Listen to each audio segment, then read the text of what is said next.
welcome to the Studio Meala podcast. I'm your host, Owen O'Donnell, with, of course, Sean Cunningham. Sean, who have we got as guests today? This week, I'm really excited to have these guys on. We've got the animation duo, Remus and Kiki.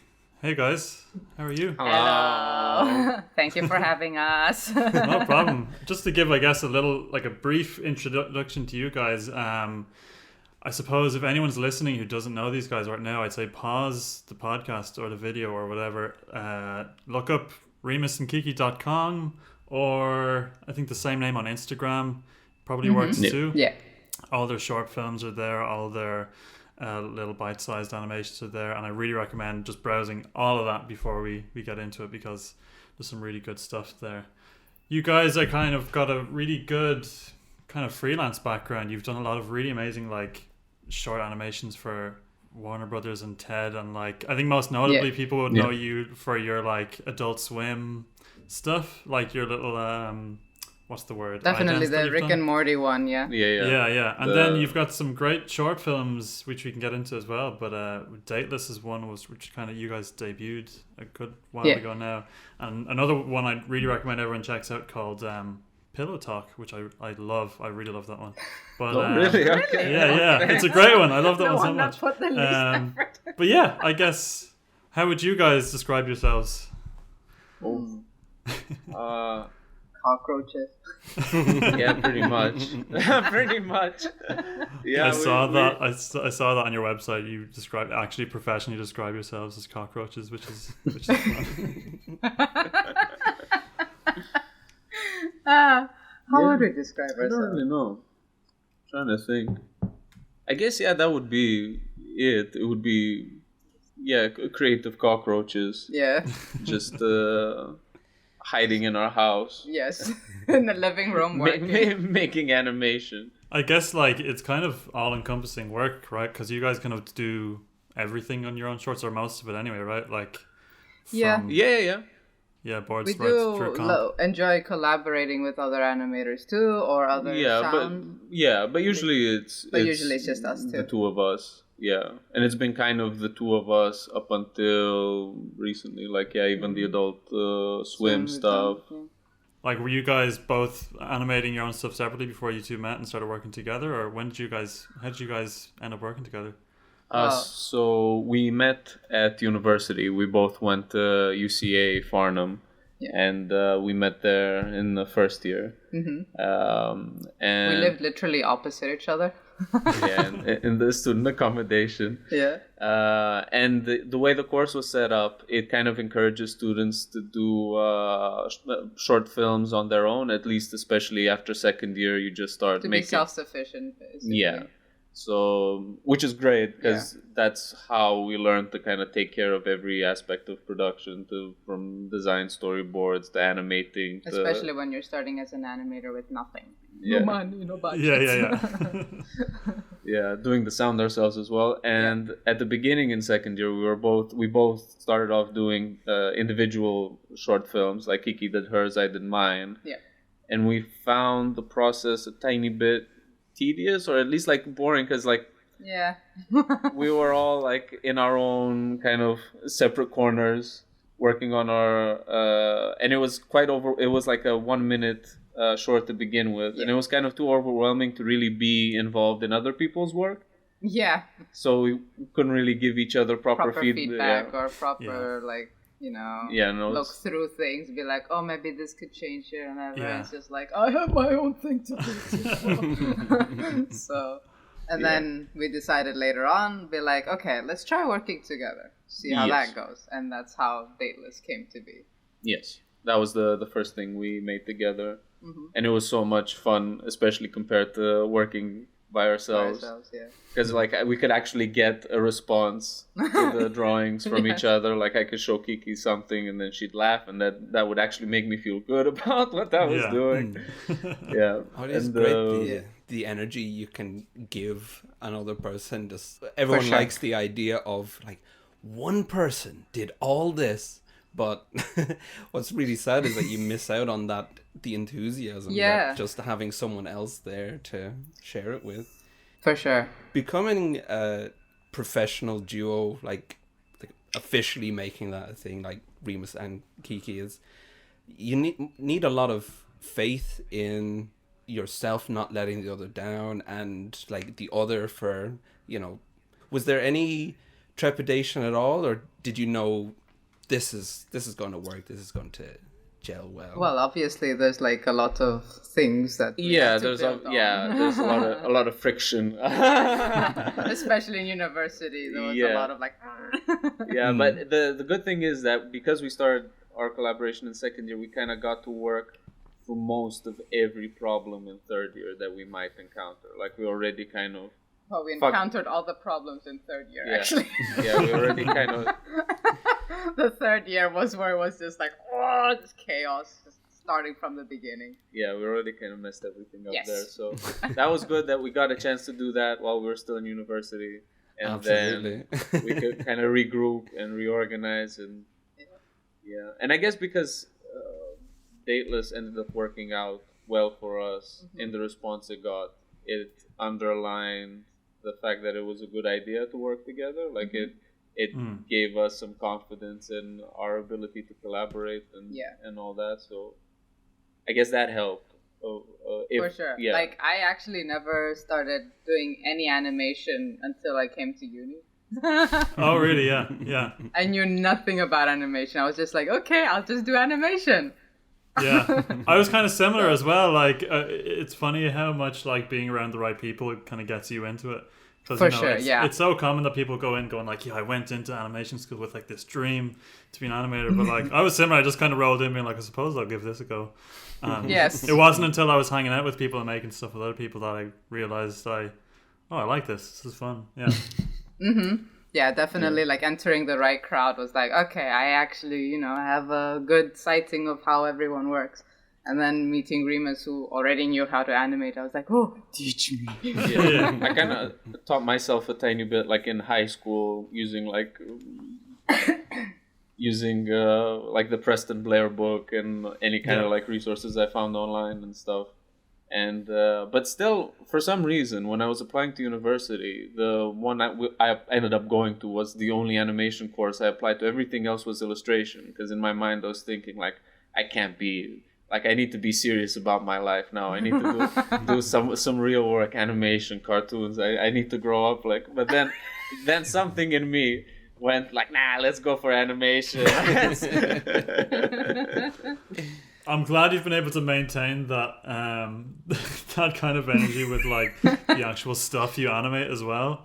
There's definitely this kind of just, I mean, I really like that you said animation cockroaches and stuff like that, because like everything you make is like mildly gross and like and kind of horrible in a way, which I love. And it's just been so cool to like you guys, you get to maintain that with all your like fairly big name stuff. Like I mean, the Adult Swim stuff, I guess, specifically like fits in with your brand so well, I suppose. But like even throughout like your more professional like gigs with like TED and stuff like that, like you've never seemed to have to compromise on like the style you like working on, which seems like a really nice place to be in. Yeah, on the stuff that we share.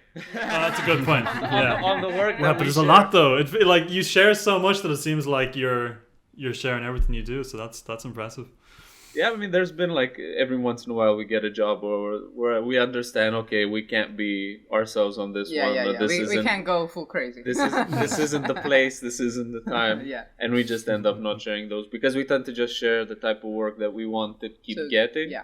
And that kind of way of working has been okay for us, just because that's what we discovered at the beginning, that if we want to get a certain type of project, and that's what we should just constantly like put out to promote. Be like, yes, we want more of this weird shit. Yeah. Hire us. And then we ended up getting clients that were okay with our style and that actually were the ones that contacted us, and then we didn't have to pitch as much anymore for jobs, and that was great, because then we know at least we're working with someone who appreciates, who actually wants our who appreciates what we have to offer. Exactly. Yeah. That's really good advice for anyone who's either trying to get going as a freelancer or or even someone who's trying to set up a studio, is that just share the stuff that looks like what you want to make, and like don't share the stuff that you don't care about, because even if you for start us, sharing that, then it's just you're going to be getting that and you're like, why? yeah like even for us, like in our first year with the studio, I mean, our first showreel was mostly kind of a lot of my freelance stuff before we even started, just because we wanted to be advertising.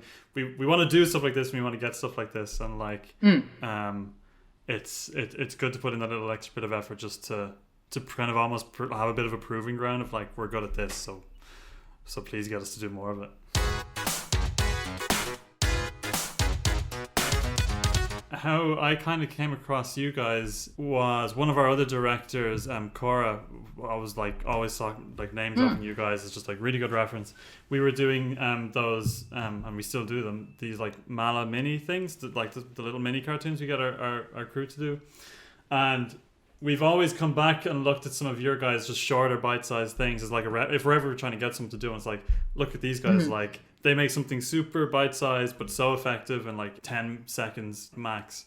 And it was really fun looking at those. But then also Cass Van de Paul, for anyone who doesn't know, he does those great how would you describe them? Animated recaps of like The Last Airbender and Totoro. They're really good. Like but it was great when we saw your one, the Lord of the Rings one, that you guys pretty much took the helm on completely, right? That was just have fun with that. Yeah, he basically just gave us like some feedback on timing, and because that's what we really like. That was our main reason for wanting to collaborate with him, because we're fans of his work and his timing is so good. Yeah, it's very on point. Okay. So we're like, okay, let's work with him so that we can actually like learn our like timing. Yeah.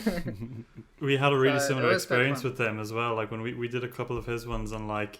He trusts that people will adapt to his style, and kind of he gives the feedback in the right places, but like he also lets people just have so much fun with them.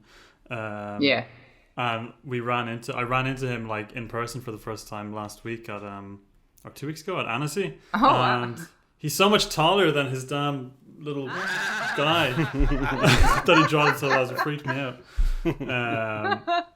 Industry secret revealed. yeah. Cass he's is actually a giant. Tall. Yeah. He's actually 2 meters tall. Do you find that happens quite often when people have given themselves a cartoon avatar that like tall people tend to go for little? I mean, if people are tiny, they don't often draw themselves as a tiny. They'll give themselves a very tall and perhaps muscular. I feel people like to go for opposites. Yes. I try to be as honest as I can with mine, especially with the nose size. It's beautiful. I find it. I sometimes draw myself shorter, because if I'm just making a doodle, it's so hard to squash in like a huge lanky skinny guy into like composition.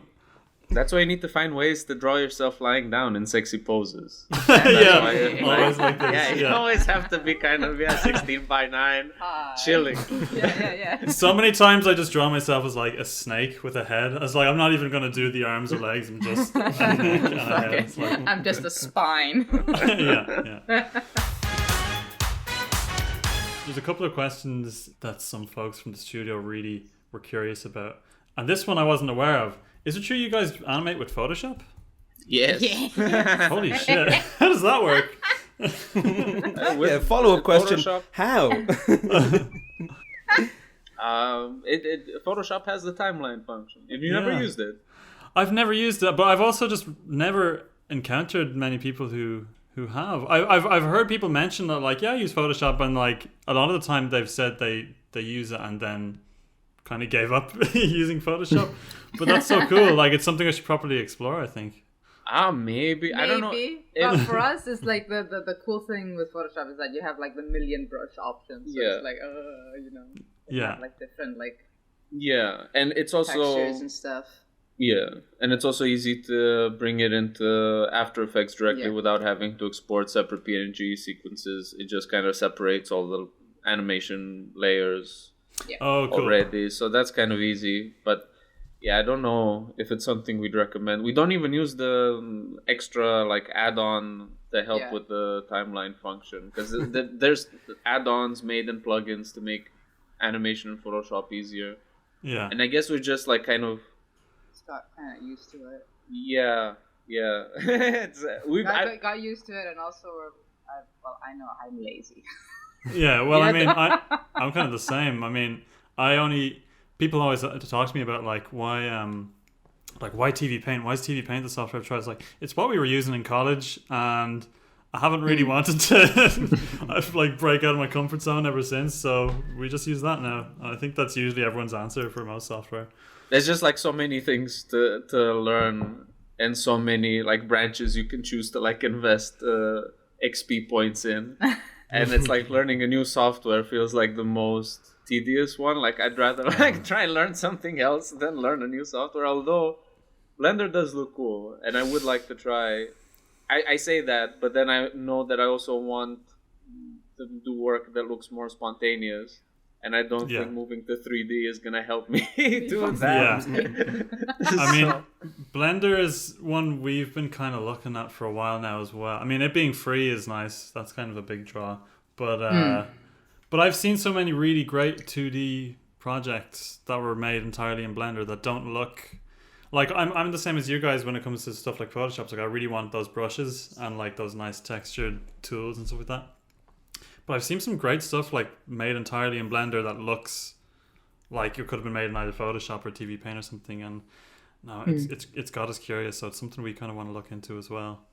But still, getting the time to learn new software is just so rare.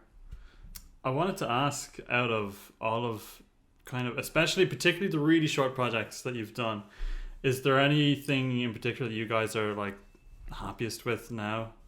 Like, one thing I always come back to is the I think it's where I really first discovered you guys, was the Akira. Yeah. It's great. That one we did with an animator called Josep Bernaus. Mm-hmm. And he's a big Akira fan, and he wanted to collaborate with us on something, and he came to us with the idea, and we kind of put something together with him. Mm-hmm. And yeah, that was really fun to work on. Yeah. Out of the shorter stuff, it's tough to, because I mean we do have fond memories of working on Dateless. We do have fond memories of working on the TED videos, and obviously the Adult Swim stuff was always fun. Sometimes with the shorter stuff, the smaller one, how much we like it, it tends to be related to how the experience of working on it was. Sometimes, I mean, in general, with all projects, it's kind of like that. Yeah. How much we like something is how... I think the one thing that I enjoyed working on that's quite short is the one that I'm looking in the fridge. Oh, yes. Because that's very true. That's amazing. I get up every 5 minutes to look at the fridge. We're like, anything to eat? Oh, no. I find myself coming back to the one of you lifting weights a lot. That one's great. It's just it's great reference for timing. Just that final push at the very end. I love how much you're holding those drawings on like not even 6s, it's like 8s at the end. It's you're really pushing it there. It's great. I love that one. The least frames better. Yeah, that came from observing Kiki at the gym. That came from pure observation. It's amazing. Apparently, I do make a lot of faces. Remus. Because I hold Kiki's glasses when she's doing them, and I'm just looking at her face, just turning redder and redder, and just like,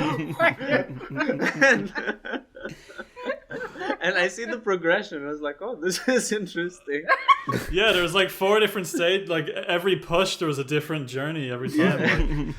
Like, it's so good. When you're starting out on a new project, how much planning beforehand is there with distributing? I'm going to do this, you're going to do this. Like, does that happen as you're working on it, or do you know in advance, like, I'll take care of this part, I'll take care of this part? It kind of happens as we're working on it. Yeah, like at the beginning, when we first started working together back in uni, and we we had this idea that we should... Working as a duo meant literally splitting everything 50-50.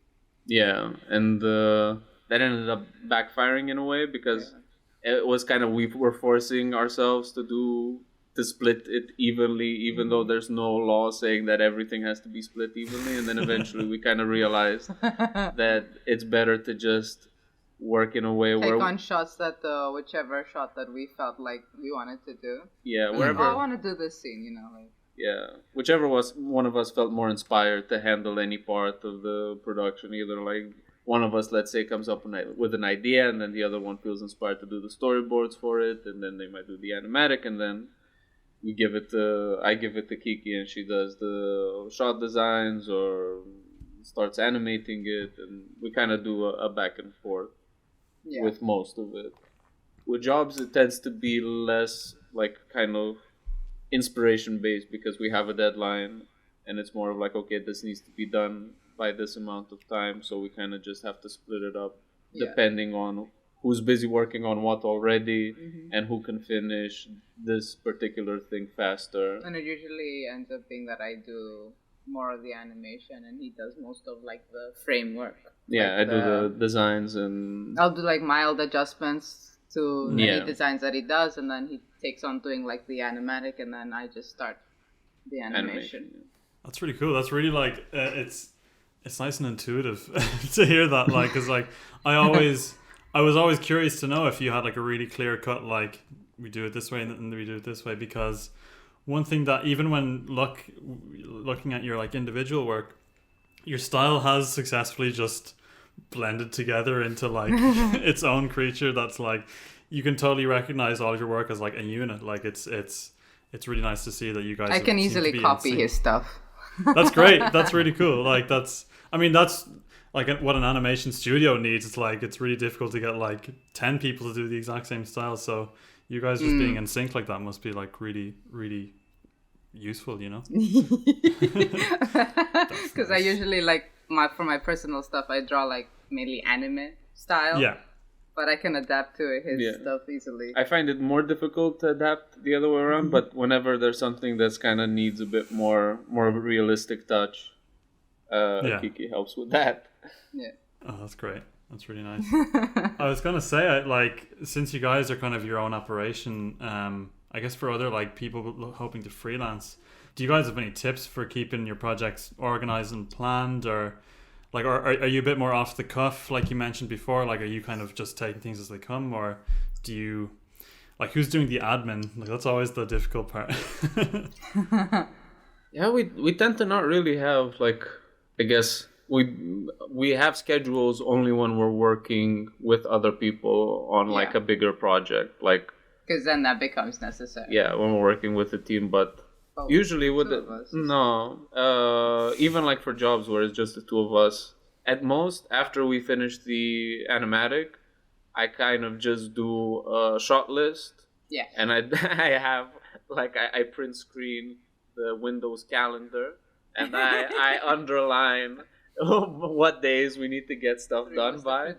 Yeah, and then I have like some very rough like scribbly calculations underneath the shot list, especially with like the TED ones where it's like, I don't know how many shots it was per video, sometimes like in the 40-50 shots sometimes per video. Yeah. And we have to figure out, okay, because those we tended to do all together and kind of like... We tried to squeeze like the 5-minute videos to do them into 1 month.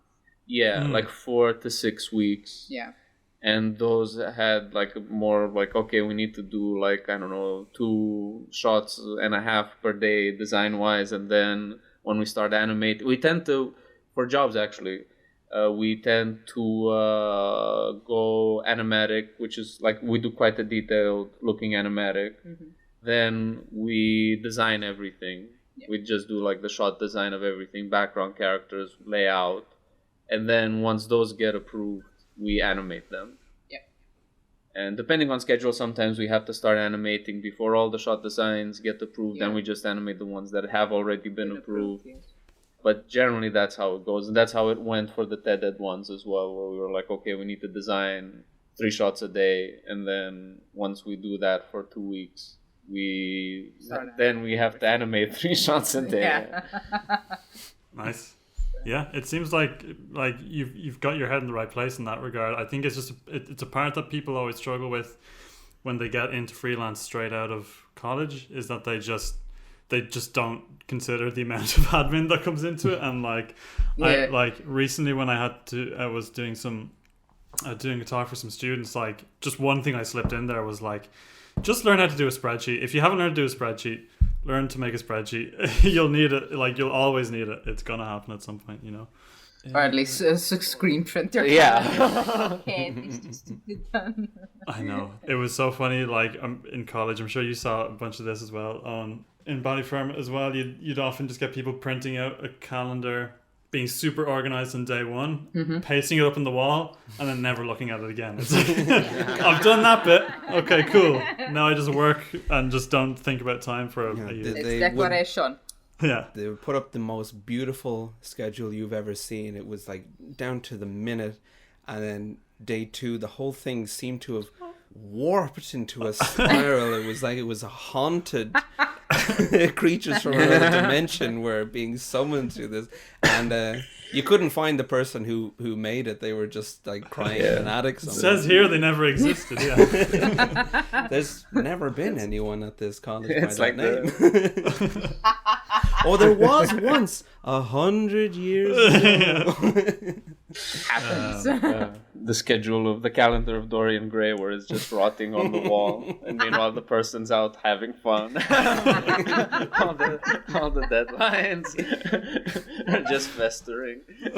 That explains all the students who seem to have nothing but a great time through college, while apparently like seeming to not be getting anything done, but they're doing absolutely fine. Yeah. They're looking great. They're having a great time. Meanwhile, the ones that you see that are disheveled, you know, they've been working. The ones who have aged 40 years in 1 year. Yeah. Everyone thought that was a mature student. The youngest person in the class.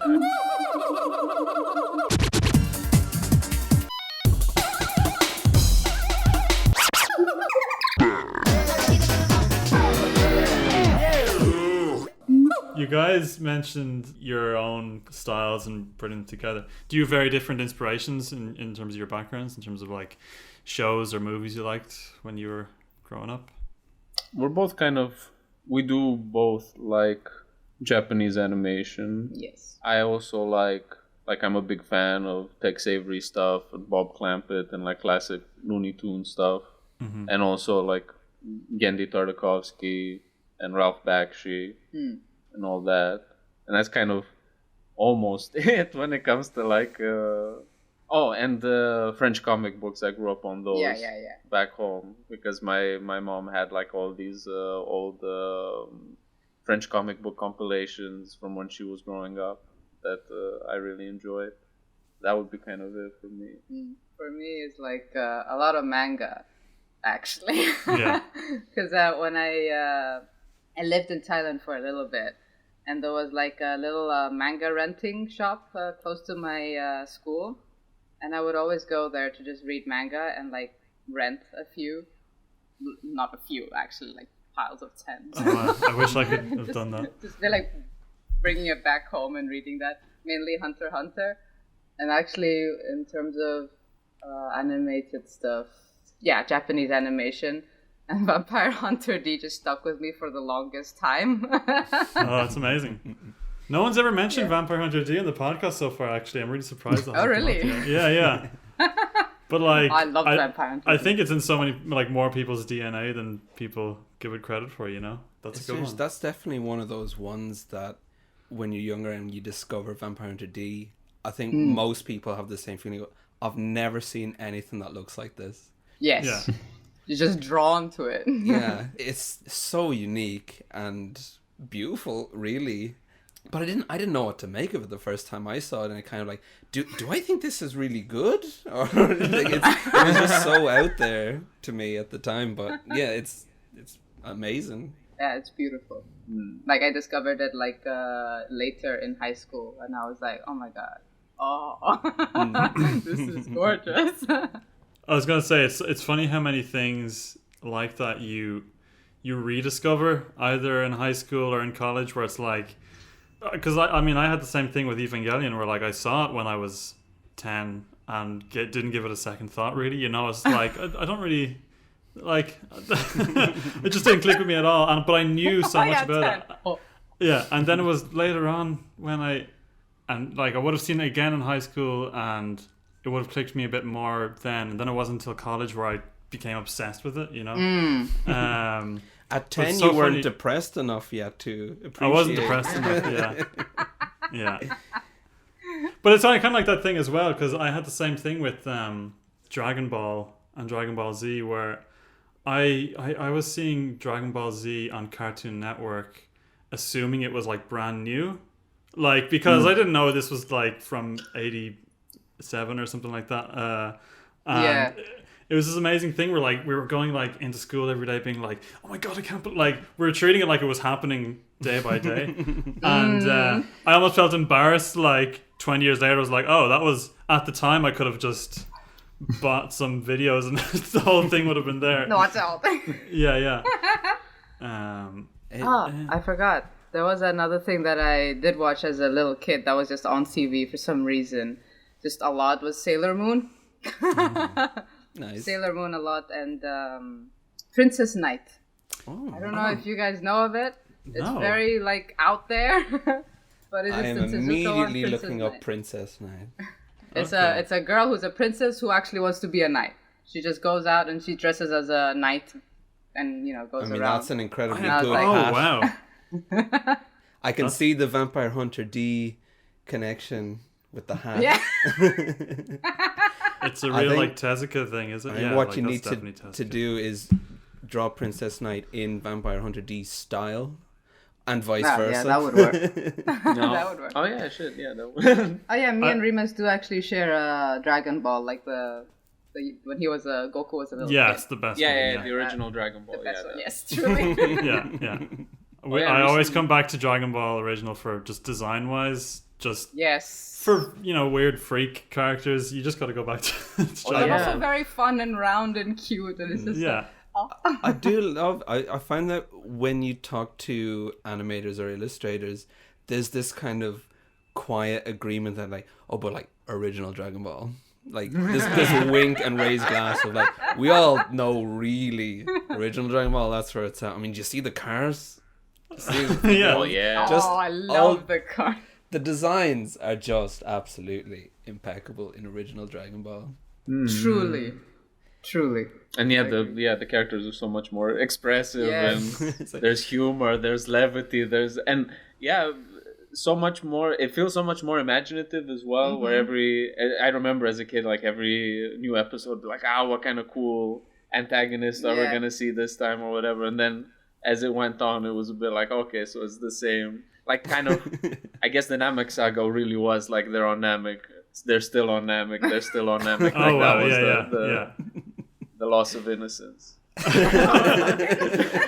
when it all went wrong. I'm so glad you brought up Sailor Moon, the original anime, just because Owen and I talk about that a lot as like a thing more people need to revisit, because people don't really talk about how funny it is. Anymore. It is funny.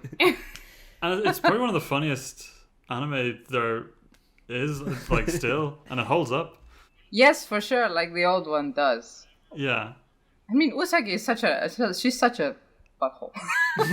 Yeah. I mean, that was the really fun surprise for me, because I didn't see it when I was younger. It wasn't on any channel that I had. So I watched it later on, just out of curious, like, I never actually watched any Sailor Moon.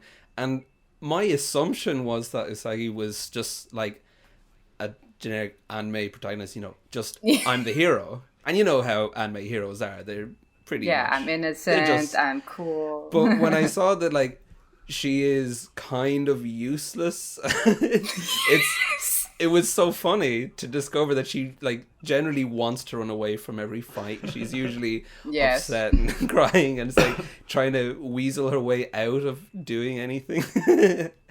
and useless in school, and like instead of these 14-year-old super geniuses that fill all anime, but to see he's like, I'm failing all my exams. And that's it. Like, I'm not, and the lesson isn't, but then she really studied hard and passed. It's like, no, she just kept failing. It was just a lot of fun to discover that. There's a reel I put together at one point whenever we're trying to encourage animators to just have more fun with expressions. But it's just a reel of Usagi moments that I just found on YouTube. Just any expressive thing. And it's probably like just 1 minute of just like half-second clips of her head growing like 4 times the size when she's angry. Just things like that. It's great. I really recommend anyone who hasn't checked out the original anime to go back. You've got unlimited resources, unlimited time, all the money, staff if you need them, but you can make absolutely anything. What is the time to retire? I'll take the money, thanks. I mean, yeah, we could just literally like have a project that has no deadline, that just keeps on going forever. We keep not only us, we keep getting paid every month and we don't need to show any work. And we get to hire all of our friends as well. Everyone, unlimited budget, you say. Everyone gets £1 million per. You've just given us like a unlimited money cheat. So we're gonna exploit it in a different way. We're not gonna make animation with it. I'm gonna waste my unlimited money cheat to make like an animated short. Yeah, I'm gonna stretch it out for the rest of my life. You do like an hour of work every week, so you can prove like I'm working on something. Trust me, it's gonna be great. But then you're just like, it's on paper. We're hiring other people too to help us out. They're working literally only 5 minutes a day. Yeah, you release it like on your deathbed, and it's just like 4 frames of someone like going like this. Yeah. According to these sheets, there's 80% of the world's population are currently employed working on the ultimate animated short. World hunger solved. Absolutely everyone's pulled out of poverty. But like everyone's still like, I'm looking forward to seeing this thing. If it ever comes out, we're ruined. Yeah. Everyone needs to keep me alive, because once me and Kiki go, the endless supply of money stops. You're basically gods for your entire life. On your deathbed, release the crudest like man boat and wave, or emotional pillowcase, the emotional sack thing. Yeah. What was the most standard learning animation you had to do back in when you were starting out? Must have been the ball bounce, right? Yeah, the ball bounce. Yes. Yeah. So that's what you do. The ultimate ball bounce animation. The ultimate ball bounce. Just floats forever. But for real though, probably shorts. Yeah, I mean, it would be nice to I guess, definitely like, hiring out like our friends to help us out with it.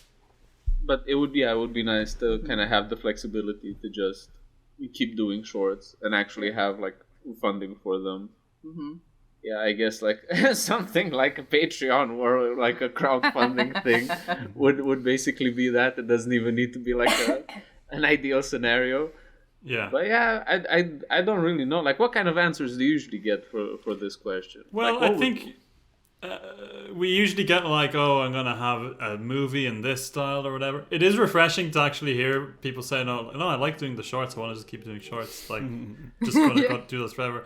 I mean, last time we talked to Rebecca, who said she wants to do a good adaptation of Berserk. Also, you can buy the rights to anything you want. Okay, we can buy the rights to the Hanna-Barbera universe.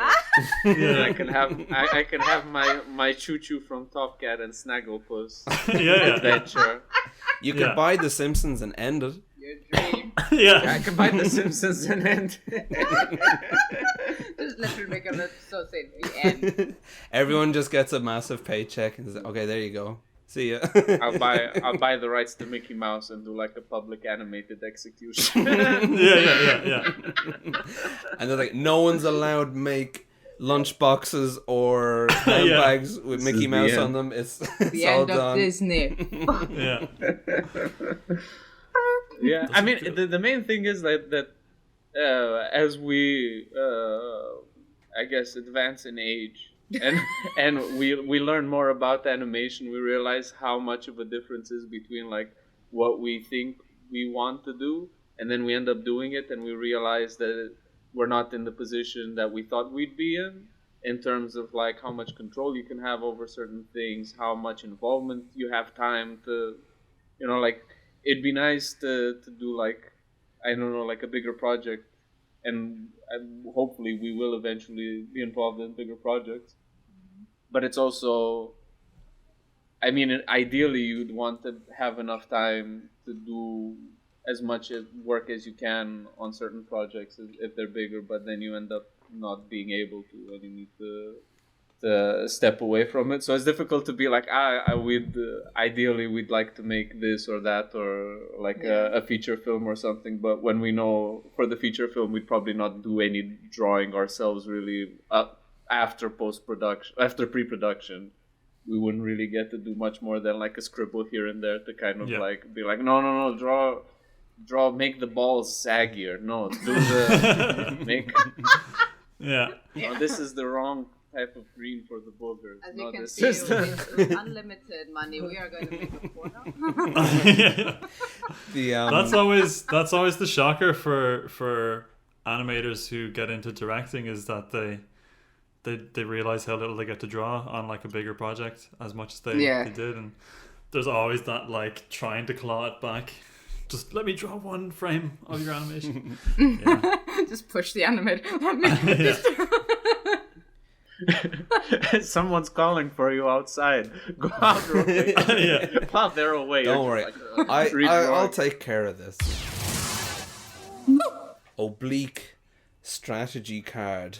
They're just meant to spark a thought in your head, and you just react and see where you go with it. So every week, I keep saying every week as if you make this every week, which we absolutely don't. We don't even do this every month. Every podcast, we get our guest to pull an oblique strategy card, read what's on it, and see what that sparks in their head. So we're putting you on the spot. So, what is the first thing that comes to mind when I draw abandon normal instruments? Is in like normal animation tools? Could be. Just be anything. Could be. Okay. Well, maybe you've already done this by using Photoshop. An oblique strategy. Yeah, I guess. Time to take out the massive nail and start carving chisel into the trees we have here. We can start chisel. It is an oblique strategy. Will I draw I guess it truly is an oblique strategy, guys. Will I draw one other different one? I guess a card each makes sense, so we might as well draw one more. Yeah, okay, yeah, we really are like blank on the first one. A peek behind the curtain is basically every single time I end up drawing two, because the first one is like, Okay. They can be a little bit too oblique for their own good. Okay. Make it more sensual. This one's easy. So you're halfway through a project and you think, wait a minute. Make it more sensual. If this was a note from a client, it'd be the best note we could ever receive. I know, right? Oh. Make it more sensual. You've received 2 notes from the client. Abandon normal instruments and make it more sensual. Sensual. Okay, I guess we're gonna start filming. Oh no! Yeah, this is what you guys do already. We're making it live action now. This week's podcast is spicier than any of the previous week's podcast. I'm so sorry. I feel like that's one of the best answers we've gotten. Well, we've gone from 2 oblique to right, gotcha, loud and clear. Yeah. Okay, you said it. Well, I feel like make it more sensual is kind of your default though. Like the amount of shorts you've animated with like a clenched butt or sweat or just hyper-focused details and characters. It's always muscles. Yeah, they're so much fun to animate, that kind of stuff. We try to like squeeze some of that in whenever we can. Yeah. Oh yeah, going back to your question about like which short we enjoyed, well, like I enjoyed the most working on, like one of the small animations. It was the new the Dickcopter thing that we did. Like when we got signed with Beacus, it was because we both did like a contest entry that they had going. It was like to do like a 10-second little thing. Yeah, with the theme was being bold, and I did like a little Dickcopter animation. I don't know if you've seen it. I have seen it. Yeah, it's great. Yeah, and that one was really fun to do. It was also like the big boobies one. Yeah. It's interesting because when we were animating those, our parents were visiting because we were also like we were animating those when we were graduating. And our parents were visiting from their respective countries and staying with us in the accommodation. And yeah, that was fun trying to animate that with like Kiki's parents walking around. I was going to say, hiding like, my screen. And that's on your screen and they walk in and like, oh, so this is what you guys do? I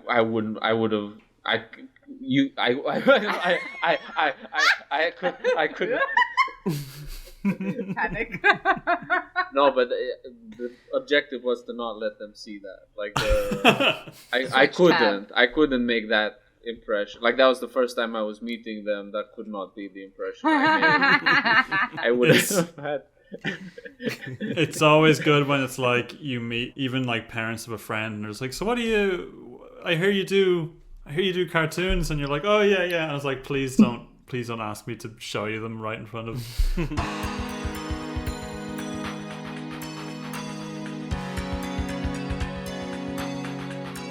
Anything you want to plug, or any projects you want to hype up, or anything you want to get out there? Nah, nothing at the moment. Like everything that we're working on right now, we literally cannot say. Yeah. Yeah. We can't talk. Our lips are sealed. Unless you meet us in person, and then we'll just be blah blah blah blah blah. break every NDA. I won't leave in you saying that, don't worry. Yeah, just in case that bites you in the ass. No, please, just leave it. Let's see. What are they gonna do? They're gonna say, we've listened to this podcast where you say... You literally did not say anything about the project. Yeah, you just said you'll break all the NDAs. I was talking about breaking your enemies' NDAs, not you guys. Yeah, we know how that is as well. We've been on plenty of things where it's like, want to plug anything? It's like, I would really love to, but I can't talk about anything I'm doing for at least a year. Just continue enjoying our Instagram. Thank you. Yeah. I was going to say, everyone should definitely, I think Instagram is the best format for your guys' work. Like, it's mostly all on there. Some of your shorts, I think, are on your website, right? And then, do you have a YouTube the longer channel shorts. too? Or? Yeah. We do. Yeah. We do, but we didn't want to have a YouTube channel, and because Vimeo became so much worse, we were like, okay, we need to have to start uploading to YouTube now, and then we ended up, and yeah, it's interesting. I'm not a fan. I'm not like looking forward to uploading stuff to YouTube. You know, like it's okay. if I need to, in order to have something to embed on the website, I will. But yeah, YouTube is too strange for me in terms of like comments usually, but like we have them turned off, at least like in terms of I don't get like notifications or whatever. Yeah, and it's usually like okay, but it's just not the same type of response you'd get, let's say on Instagram or like on Twitter. On Twitter and Instagram, it feels like people are the friendliest. And then on Twitter is like the place where you might get like a hidden quote tweet or something if you do something too spicy or something. But on YouTube is just like the most kind of like unhinged, unfiltered type of comments you could possibly get. Yeah, which is interesting to see because it's like, okay, then this is like a kind of a more honest response, I guess, from strangers. But at the same time, having that be the target audience would put me in a very kind of depressed mind state. Well, for the people listening on YouTube, please let us know what you think of that in the comments. Let's see that deranged engagement. Let's get it going. Prove them right. Please leave your most unhinged comment. Yes, please. I don't know what it is about Instagram. Everyone's just like, oh, cool. They just say stuff like, I like this. Yeah. That's nice. Yeah. 3 fire emojis. Yeah. That's the ideal comment. You need it as a 3 fire emoji. No, that represents an angry mob. They're coming. Yeah. We're coming after you. Burn him. Yeah. But expressed in such a minimalist and friendly way that it is aesthetic. Yeah, you feel like, okay, I welcome this angry mob.